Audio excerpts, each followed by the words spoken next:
अपना दायित्व समझ लेना चाहिए। एयर कंडीशन चेंबर से बाहर निकलना चाहिए, ट्विटर फेसबुक से बाहर निकलना चाहिए। यह रास्ते की लड़ाई है, रास्ते की लड़ाई से ही होगी।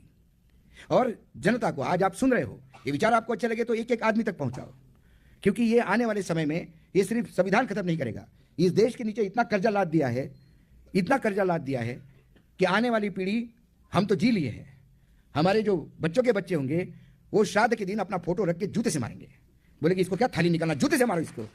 नरेंद्र मोदी जी ने 2023 में 50 साल का बॉन्ड लिया, बताइए 2073 में जो सरकार आएगी उसको ही लाखों करोड़ रुपए देने पड़ेंगे वापस। आप इमेजिन करो कि आप 50 करोड़ रुपए का कर्जा लेके मर गए, आपका बेटा भी मर गया और पोते के बाद बैंकर आके बोलता है 50 करोड़ दो, बोले क्यों, बोले तुम्हारा दादा ने लिया था।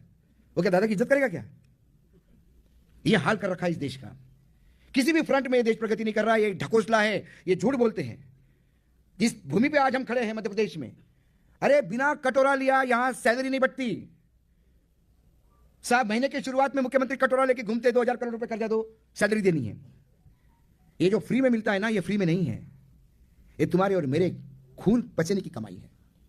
और यदि ये लुटवा रहे हैं तो इसका खामियाजा हमको भुगतना पड़ेगा, इस देश को भुगतना पड़ेगा। 1500 रुपए लेके महिलाएं वोट देती है, 50-50 हजार रुपए में लोग बिकते हैं। लाखों करोड़ रुपए चुनाव होने के बाद भी 50-50, 500-500 रुपए के बंडल मिल रहे हैं। बताइए, कोई गार्ड की डिक्की खोलता है उसको 3 बंडल मिल जाते हैं, कोई बस में ट्रैवल कर रहा है उसने नीचे हाथ डाला 2 बंडल मिल गए उसको। इतना बेहिसाब पैसा चुनाव में हुआ।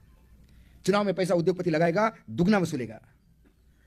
यदि किसी सेठ ने पैसा दिया है तो उसका दुगना वसूलेगा, इतना याद रखिएगा। कोई फ्री में नहीं देता इस देश में, और कोई फ्री में देने के लिए नहीं आया है।